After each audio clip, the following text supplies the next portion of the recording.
जोहार, नमस्कार। आप देख रहे थे झाड़ न्यूज और मैं हूं गुंजन कुमार। मैं इस वक्त कर्रा के हाई स्कूल ग्राउंड में हूं और यहां कर्रा प्रखंड क्षेत्र के विभिन्न 28 गांवों के आदिवासी समाज के लोग पहुंचे हैं और अपनी ज़मीन बचाने को लेकर जो है बैठक कर रही है, सभा हो रहा है। क्योंकि कर्रा प्रखंड क्षेत्र से भारतमाला परियोजना रोड होना है, भारतमाला परियोजना के तहत रोड बनना है। वो योजना जब पूरा तरीके से धरातल पर उतर जाएगा तो इनका मानना है कि वो जब योजना धरातल पर उतर जाएगा तो ज़मीन इन लोगों का छीना जा सकता है। उसी के विरोध में आज ये सभा हो रही है। लड़ेंगे जीतेंगे लेकिन ज़मीन नहीं देंगे, जान देंगे ज़मीन नहीं देंगे, ये आदिवासियों का नारा है। आदिवासी समाज के जो लीडर हैं उनका ये मानना है, ये कहना है कि जो भारतमाला परियोजना के तहत सड़कें बनाई जानी है, जिसके लिए भूमि अधिग्रहण किया जा रहा है, वो कहीं ना कहीं योजनाबद्ध तरीके से आदिवासियों की ज़मीन को लूटने का एक तरीका है। तो इसी को लेकर आपने देखा होगा पिछले 2-3 सालों से विरोध चल रहा है और आज फिर कर्रा के इस ग्राउंड में, हाई स्कूल ग्राउंड में लगभग 28 राजस्व गाँव से प्रतिनिधि टीम पहुंचे हुए हैं और सभी यहां पहुंचे हैं। बैठक हो रही है, भाषण दिया जा रहा है। अलग अलग जो गांव से पहुंचे हैं जनप्रतिनिधि, और अब यहां से सभी लोग निकलेंगे और कर्रा अंचल अधिकारी और प्रखंड विकास पदाधिकारी को ज्ञापन सौंपने के लिए चलेंगे।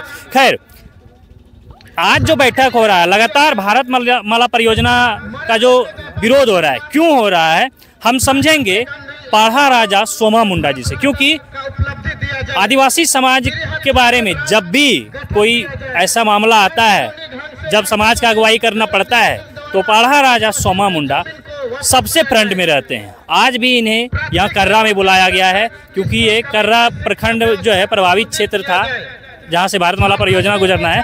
तो खूंटी से स्पेशल पाढ़ा राजा सोमा मुंडा जी को बुलाया गया है। जोहार। जोहार। आज आप लोग इस बैठक को कर रहे हैं, क्या पर्पस है बैठक करने का?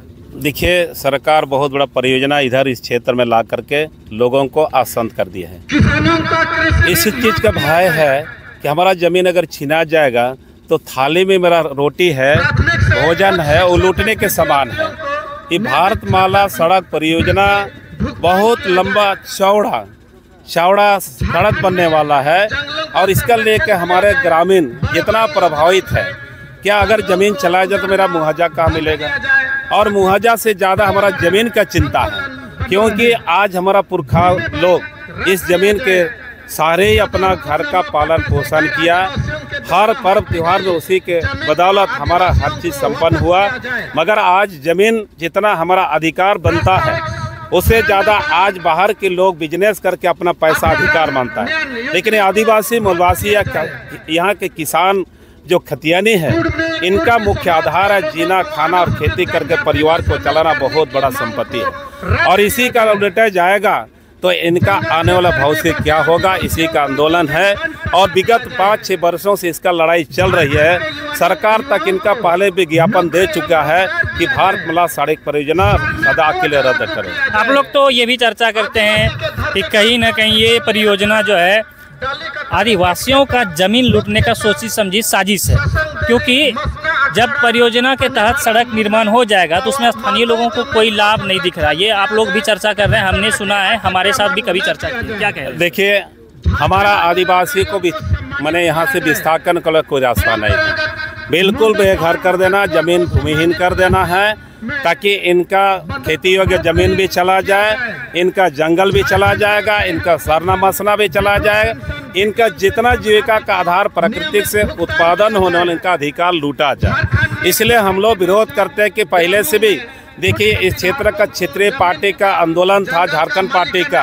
अब वह झारखंड पार्टी आज भी वर्तमान में है, उसी आंदोलन को लेकर राजनीति करते हैं, ना कि कुर्सी और मंत्री बनने के लिए नहीं है। तो इसी तरह किसान लोग का अधिकार, ये लड़ाई, ये भारतमाला सड़क परियोजना का विरोध इसलिए किया जा रहा है कि इतना जाल बिछा हुआ है और आने जाने के लिए गांव तक सड़क है, शहर तक सड़क है, बाजार तक सड़क है, अन्य जगह पहुंचने का सड़क है। उसी का मान ली थोड़ा उसका बड़ा गाड़ी है, मान ली पहले 6 चक्का हुआ करता, आज 18 चक्का कर दिया। उसी को थोड़ा चौड़ा करे ना भाई, कोई आपत्ति नहीं। 6 लाइन का, 7 लाइन का, 8 लाइन का भारतमाला का क्या दरकार है? हमारे किसान लोग अपना साइकिल से, मोटरसाइकिल से, बैलगाड़ी से बाजार तक जाता है। इसमें क्या है कि बड़ा ट्रक चलाने के, ट्रेन चलाने की जरूरत है। ट्रेन लाइन तो इधर चल रहा है। सोची समझी साजिश के तहत जमीन लूटना जा रहा है आदिवासियों का, इस पर क्या मानते हैं, कैसा है? देखिए, सरकार का बहुत बड़ा साजिश है। धीरे धीरे से इनको जमीन छीन के खत्म कर दिया जाए और आदिवासी का जितना संख्या उसको घटा दिया जाए ताकि इधर उधर पलायन करके चला जाए, और उसके बाद इसका सीएनटेट का मतलब इसका कानून का भी मजाक उड़ाया जाए। इसी का मुख्य उद्देश्य ये साजिश के तहत इसको खत्म करने का है। साजिश है, बहुत बड़ा साजिश सरकार है। हर जगह बड़ा परियोजना से क्या विकास हो सकता है? अरे भाई, माइक्रो प्लानिंग के साथ पहले भी हम माननीय होरो साहब थे, उस समय बात करते थे, सरकार को सजेशन देते थे, छोटा छोटा योजना बनाइए, बिना विस्थापन के लोगों का विकास करिए। आज देखिए, आज विकास के इरादा तो हर मौजा टोला में स्कूल के जमीन दिया, क्या शिक्षा दे देता, शिक्षा से आदमी का बुद्धि खुलता, जीने खाने का अवसर को तलाशी करता, क्या सड़क परियोजना बनने से उनका विकास हो जाएगा यहाँ का आदिवासी मूलवासियों का? यही तो मानना है कि सड़क परियोजना के तहत जो सड़क निर्माण हो जाएगा उससे भारी वाहनों का परिचालन होगा, बिजनेस धंधा बढ़ेगा, मालवाहक गाड़ी उसमें तेजी से चलेगा, तो इसमें स्थानीय आदिवासियों को कितना लाभ मिलेगा? देखिए, यहाँ का खनिज संपदा पर नजर है। एक दिन रिटायर्ड मुख्य सचिव से बात हो रहा था रांची में, और बोला कि उस ग्रामीण क्षेत्र में बड़े बड़े चौड़ा चौड़ा सड़क बनाने का क्या औचित्य है, जो कि सरकार में रह चुके हैं, उन लोग से विचार हो रहा था, मैं भी था वहाँ। और बोला कि गांव में तो लेके अपना गांव तक, बाजार तक, शहर तक आने का सारा सुविधा है, साइकिल से आते हैं, बाइक से आते हैं, मोटरसाइकिल से आते हैं। और ये बड़ा सड़क बनाने का मतलब कि सुदूर तक जा करके खनिज संपदा को लूटना और ग्रामीण का हक को छीनना, और दूसरा के ग्रामीण को बेदखल करना, और बाहरी लोग या घुस करके धंधा पानी करेगा, वो पनपेगा। बड़े बड़े क्वार्टर बनेगा, बड़ा बड़ा डैम, उनका क्वार्टर तक डैम बना करके पानी पहुंचाएगा, उनका सुविधा होगा। लेकिन आज हमारा दाढ़ी हुआ, जितना डोभा हुआ, जितना नाला बहता, उसका भी अधिकार छीना जाएगा, बाहरी लोग हाथ में चला जाएगा। ये बड़ा साजिश है सरकार का, चाहे राज्य सरकार का कहिए, एक एजेंट की तरफ काम कर रहा राज्य सरकार, केंद्र सरकार से साथ मिल करके। ये तो जवाब दीजिए कि राज्य का राज्यपाल को, राज्य का मुख्यमंत्री को जवाब दे होना चाहिए कि हमारा देश, हमारा राज्य के हिसाब से हमारे जनताओं का विकास इस तरह से होना चाहिए, इसका प्लानिंग बनना चाहिए था, योजना बनना चाहिए था।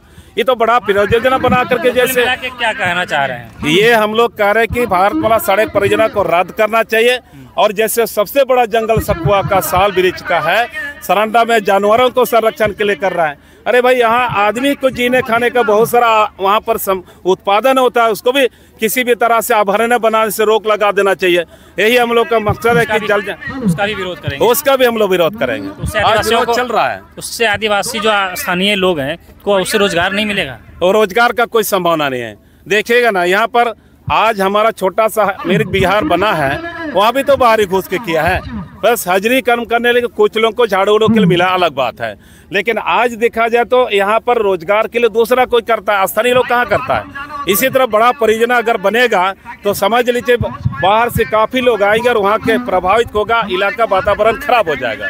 इसलिए हम लोग का जीविका के एक ही मात्र सरकार को संरक्षण करना होगा, जल, जंगल, जमीन, और यहाँ का आदिवासी मूलवासियों को, गांव का अस्तित्व का किसी तरह से चोट नहीं पहुँचाए। यही हम लोग का आंदोलन जारी रहेगा।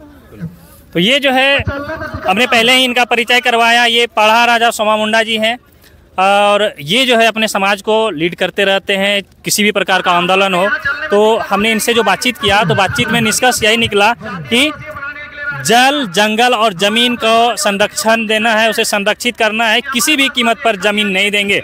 एक कुछ बुजुर्ग महिलाओं से भी जब हम जानने का कोशिश करते हैं, हाथों में तख्तियाँ और पारंपरिक हथियार लिए हुए हैं, कहाँ जा रहे हैं इसको लेके? भारतमाला रोड मार है, हम लोग को जमीन उसको नहीं बनने देंगे, इसीलिए आ रहे हैं हम लोग। ये क्या है? इदौली है। इदौली हथियार नहीं है? हथियार है, हथियार आप लोग पारंपरिक हथियार है। हाँ, पारंपरिक हथियार। तो जमीन छीन जाएगा तो दिक्कत होगा, बहुत दिक्कत होगा हम लोग को। क्या कि हम लोग का थोड़ा थोड़ा जमीन ही है, उसमें रोड मार रहा है, हम लोग कहाँ रहेंगे? घर बनाने के लिए भी नहीं बचेगा हम लोग। इसको लेके क्यों विरोध कर रहे हैं? इसको लेके हम लोग मतलब कोई बात नहीं, ये जो है एक तरह से कहिए विरोध करने का तरीका है। ये पारंपरिक हथियार है, दौली बोलते हैं ना, और हाथों में तख्तियां हैं। दौली से किसको डरा रहे हैं? हथियार है।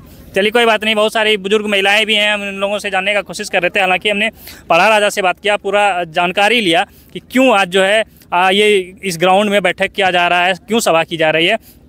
तो उन्होंने पूरी बात बताई। हालांकि जहां तक हमें जानकारी, अभी ये सभी लोग जो यहाँ निकल रहे हैं ग्रुप में, थोड़ा इधर आइए, ये सभी लोग अभी यहाँ से एक जुलूस के शक्ल में निकल रहे हैं और अंचल अधिकारी के कार्यालय तक पहुँचेंगे। और वहाँ चूँकि अंचल सह प्रखंड विकास पदाधिकारी का कार्यालय जो है एक ही जगह है दोनों का, तो दोनों कार्यालय में ज्ञापन सौंपी जाएगी। देख रहे हैं लंबी कतारें हैं यहाँ पर, और सभी लोग यहाँ से अब सभा समाप्त कर प्रखंड कार्यालय और अंचल कार्यालय की ओर निकल रहे हैं। चलिए बने रहिए हमारे साथ, देखते रहिए द झाड़ न्यूज़।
हमारी मांगे पूरी करो।